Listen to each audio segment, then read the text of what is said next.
할렐루야, 이 새벽에 하나님의 말씀을 사모함으로 나오신 우리 모든 성도님들을 축복하고 환영합니다. 오늘 우리에게 주시는 하나님의 말씀은 로마서 11장 13절부터 24절까지입니다. 본문의 말씀을 제가 봉독합니다. 내가 이방인인 너희에게 말하노라. 내가 이방인의 사도인 만큼 내 직분을 영광스럽게 여기노니 이는 혹 내 골육을 아무쪼록 시기하게 하여 그들 중에서 얼마를 구원하려 함이라. 그들을 버리는 것이 세상의 화목이 되거든 그 받아들이는 것이 죽은 자 가운데서 살아난 것이 아니면 무엇이리요. 제사하는 처음 익은 곡식가루가 거룩한 즉 떡덩이도 그러하고 뿌리가 거룩한 즉 가지도 그러하니라. 또한 가지 얼마가 꺾이었는데 돌 감람나무인 내가 그들 중에 접붙임이 되어 참 감람나무 뿌리의 진액을 함께 받는 자가 되었은즉 그 가지들을 향하여 자랑하지 말라. 자랑할지라도 내가 뿌리를 보존하는 것이 아니요 뿌리가 너를 보존하는 것이니라. 그러면 내 말이 가지들이 꺾인 것은 나로 접붙임을 받게 하려 함이라 하리니 옳도다. 그들은 믿지 아니함으로 꺾이고 너는 믿음으로 섰느니라. 높은 마음을 품지 말고 도리어 두려워하라. 하나님이 원 가지들도 아끼지 아니하였은즉 너도 아끼지 아니하시리라. 그러므로 하나님의 인자하심과 준엄하심을 보라. 넘어지는 자들에게는 준엄하심이 있으니 너희가 만일 하나님의 인자하심에 머물러 있으면 그 인자가 너희에게 있으리라. 그렇지 않으면 너도 찍히는 바 되리라. 그들도 믿지 아니하는데 머무르지 아니하면 접붙임을 받으리니 이는 그들을 접붙이신 능력이 하나님께 있음이라. 내가 원 돌 감람나무에서 찍힘을 받고 본송을 거슬러 좋은 감람나무에 접붙임을 받았으니 원 가지인 이 사람들이야 얼마나 더 자기 감람나무에 접붙이심을 받으랴. 아멘. 오늘 말씀은 구원은 자격이 아니라 은혜다라는 제목으로 나눕니다. 옛 속담에 잘 되면 내 탓, 못 되면 조상 탓이라는 말이 있습니다. 하는 일마다 잘 풀리면 모든 공을 자신에게 돌립니다. 자신에게 그럴 만한 자격이 있다고 여기는 것이죠. 반면에 하는 일마다 틀어지면 곧바로 남 탓을 합니다. 자기 자신은 문제가 없는데 주변이 잘못해서 일을 그르친 것이라고 여깁니다. 이를 전문용어로 자기 합리화라고 하는 것이죠. 자신의 부족함, 그 잘못은 회피하고 없는 핑계까지 끄집어내서 남에게 잘못을 덮어 씌우려는 의도가 숨어 있는 것입니다. 자기 합리화, 자기 방어 기제가 강한 사람은 늘 남 탓을 하고 상황과 환경이 부족했기 때문에 문제가 발생한 것이라고 말합니다. 문제에 자기 자신은 쏙 빼놓습니다. 반면에 일이 잘 될 때면 그래 내가 그렇게 만든 거야 라고 하면서 자신의 공로, 자신의 성공에 대한 자격과 권리가 있음을 내세우고 있어요. 스스로 자격이 있다 말하는 사람은 반대로 다른 이들에게 그럴 만한 자격이 없다는 생각을 드러내는 것과 같습니다. 모두가 자격이 있다라면 자격을 운운할 필요가 없다라는 것이죠. 신앙의 영역에서도 어떤 이들은 자신에게 그 자격을 부여하려고 합니다. 직분이 자격이 되고 또한 연륜을 자격으로 생각하고 신앙의 행위들을 자격으로 여기는 경우가 있습니다. 신앙에 대한 모든 공등탑을 지금 쌓으려고 하는 것입니다. 대표적으로 유대인이 그렇지 않습니까? 율법의 행위를 통해서 의를 이루려는 그들의 욕심은 스스로에게 자격을 부여하고 자신들처럼 공등탑을 쌓지 않는 자들을 정죄하면서 여전히 자신의 옳음만 주장하는 자들인 것입니다. 그래서 이들은 율법을 폐하고 은혜를 선사하신 예수 그리스도를 메시아라고 구원자라고 인정하지 않는 것이죠. 이들이 예수님을 부정함으로 어떤 결과, 어떤 일이 일어났습니까? 예수 그리스도의 복음이 이방인에게까지 뻗어나갔고 율법을 취할 자격조차 없었던 이방인들은 이 은혜를 믿음으로 말미암아 또 구원에 이르게 되었다는 것이죠. 이 일을 위해서 바울이 쓰임을 받았습니다. 바울은 스스로도 이방인의 사도라 자칭한 만큼 평생 이방인들에게 복음을 전하기 위해서 세계를 돌아다녔습니다.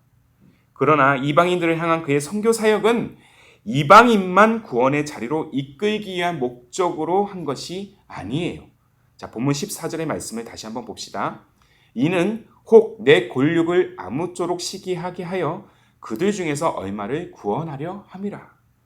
여기서 내 골육이라고 하는 것은 누구를 말하는 것일까요? 바로 동족인 유대인입니다. 바울 또한 유대인이기 때문에 혈통적으로 같은 뿌리에서 난 자들, 자신의 동족을 향해서도 구원하고자 하는 목적 또한 그의 선교사에게 포함이 되어 있다는 것입니다.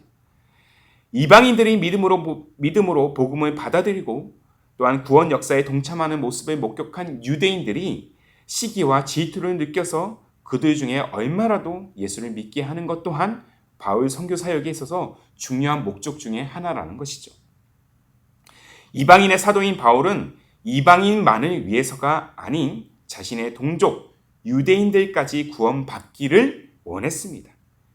빼기가 아니라 더하기의 사명으로 나아간 것이죠. 바울은 이 사실을 분명히 하면서 동시에 이방인 그리스도인들에게 한 가지 경고를 날립니다. 자, 유대인들을 향해서 우쭐대지 말라는 것입니다. 유대인들이 복음을 거부함으로 하나님으로부터 끊어졌다고 해서, 그리고 이방 종족인 너희들이 예수 믿고 구원받았다고 해서 유대인들을 무시하거나 그들의 역사를 평가절하하거나 낮게 봐서는 안 된다라는 것입니다. 자, 본문 20절의 말씀이에요. 옳도다. 그들은 믿지 아니함으로 꺾이고 너는 믿음으로 섰느니라. 높은 마음을 품지 말고 도리어 두려워하라. 이 내용은 본문 16절부터 19절까지 이 두 가지의 비유로 이방인 그리스도인들에게 지금 설명하고 있어요. 자, 첫 번째 비유는 처음 익은 곡식가루가 거룩하면 그 가루로 반죽한 떡도 거룩하지 않겠느냐고. 여기서 처음 익은 곡식은 유대인을 의미하고요. 떡덩이는 이방인을 의미하는 것입니다. 그리고 두 번째는 참 감람나무에 붙어있는 원가지가 꺾여서 농부가 돌 감람나무 가지를 가져다가 접붙여서 참 감람나무의 진액을 받게 되었다고. 이 돌 감람나무 가지는 스스로가 아닌 주인의 은혜로 이 참 감람나무의 진액을 받게 되었다라는 것이죠. 여기서도 이 참 감람나무 가지는 유대인을 의미하고요. 돌 감람나무 가지는 이방인을 의미하는 것입니다. 자, 쉽게 말해서 유대인을 통하지 않고서는 이방인 너희 또한 구원의 기회가 없었다라는 것이죠. 어떤 자격으로 인해서 너희들이 구원받은 것이 아님을 바울은 분명히 지금 말하고 있습니다.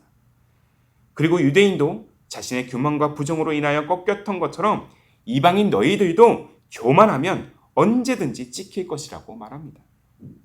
지금 바울은 유대인이든 이방인이든 어떤 공로나 자격으로는 결코 구원을 받을 수 없다는 사실, 내가 잘해서 구원을 받을 수 없다는 것을 지금 분명히 일깨워 주고 있습니다. 그래서 자신이 구원받은 사실에 대해서 우쭐거리거나 구원받지 못한 자들을 비방해서는 안 되는 이유가 여기에 있다는 것이죠. 사랑하는 성도 여러분, 구원은 자격이 아닌 은혜로 얻는 것입니다. 구원을 이루기 위해서 내가 한 노력은 아무것도 없습니다. 오직 예수 그리스도께서 전부 이루셨다는 것이죠. 그리고 이루신 그 성과물을 우리에게 값없이 선물로 주셨습니다. 바울에게 있어 이방인 선교가 중요했던 이유는 이렇게 은혜로 구원받은 이방인들의 삶과 그 모습을 통해서 율법주의와 교만에 빠져있던 유대인들이 정신을 차리고 예수 그리스도를 주라 시인하며 돌아오기를 간절히 원했기 때문이에요. 그는 이방인의 복음 역사를 통해서 유대인들에게 의식이 아닌 또 자격이 아닌 은혜를 전하고자 했습니다. 은혜를 아는 자들은 더 이상 자격을 운운하지 않습니다. 스스로 특별한 자라 남들과 다른 자라 여기지 않습니다. 유대인이든 이방인이든 하나님 앞에서는 모두가 죄인입니다. 신분, 자격에 상관없이 자신은 은혜 없이 살 수 없는 존재임을 우리는 고백하는 자들입니다. 사랑하는 여러분, 오늘 나의 자격, 나의 직분, 나의 출신, 나의 경험, 나의 위치를 신앙에 결부시키지 마십시오. 또한 나의 것으로 남을 정죄하지 마십시오. 그릇된 신앙을 위한 곤등탑을 과감히 깨트리시기를 바랍니다. 그리고 오늘 다시 나는 은혜로 구원받은 자임을, 이 은혜는 나를 넘어서 누구라도 예수를 주라 믿고 시인하면 주어질 수 있음을 고백하시기를 바랍니다. 은혜의 원리를 깊이 우리가 묵상하면 남을 비방하거나 남 위에 설 수 없을 것입니다. 나 또한 자격 없는 존재이기 때문이에요. 그래서 오늘 말씀을 우리 영혼에 깊이 되새기면서 자격이 아닌 은혜로 사는 오늘, 은혜로 채워가는 삶, 은혜를 나누는 그러한 믿음의 공동체가 되기를 주님의 이름으로 축복합니다. 아멘. 함께 기도하겠습니다. 우리 구원을 위해 제 아들 예수 그리스도를 이 땅에 보내시고 십자가의 희생을 통해 우리 죄를 용서하사 복음을 값없이 선물로 주신 하나님 아버지, 우리 모두는 우리의 자격이 아닌 하나님의 전적인 은혜로 구원받은 존재임을 다시 한번 고백합니다. 그러나 우리는 자주 은혜의 깊이를 이렇게 잊어버린 채 나의 자격을 앞세울 때가 있음을 고백합니다. 오늘 말씀을 붙들고 우리 모두가 함께 하나님의 은혜가 아니면 모두는 살 수 없는 존재임을 고백하는 인생이 되게 하여 주시고, 때때로 그릇된 신앙의 모습을 통해서 비방과 정죄를 일삼았던 우리의 교만함이 있다면 그 교만함을 용서하여 주옵소서. 그렇게 우리 모두가 값없이 선사하시는 구원의 은혜를 깊이 묵상하며 겸손히 우리 믿음의 여정을 거니는 오늘의 일상이 되기를 원합니다. 무엇보다 아직 은혜를 알지 못하는 영혼들을 위해서 우리는 기도합니다. 빼기가 아닌 더하기의 신앙으로 예수 그리스도의 복음, 하나님의 은혜를 온전히 전하는 인생이 되게 하셔서 그렇게 은혜의 가치를 이 땅에 실현하는 삶, 우리의 가정 또한 우리의 기쁨이 되는 교회가 되게 하옵소서. 은혜를 통해서 우리를 구원하시고 은혜로 우리를 품어주시는 우리 주님 예수님의 이름으로 기도하옵나이다. 아멘. 오늘도 주신 말씀에 따라 우리 두 가지의 기도 제목을 놓고 함께 기도하기를 원합니다. 먼저는 때때로 그릇된 신앙의 모습을 통해서 비방과 정죄를 일삼았던 우리의 교만함을 용서하여 주시고 은혜가 아니면 살 수 없는 존재임을 고백하는 인생이 되게 하옵소서. 한 걸음 더 나아가 자격이 아닌 은혜를 전하는 인생이 되게 하셔서 일상 속에서 은혜의 가치를 온전히 실현하는 삶, 또한 우리의 가정, 또한 우리 기쁨이 되는 교회가 되게 하옵소서.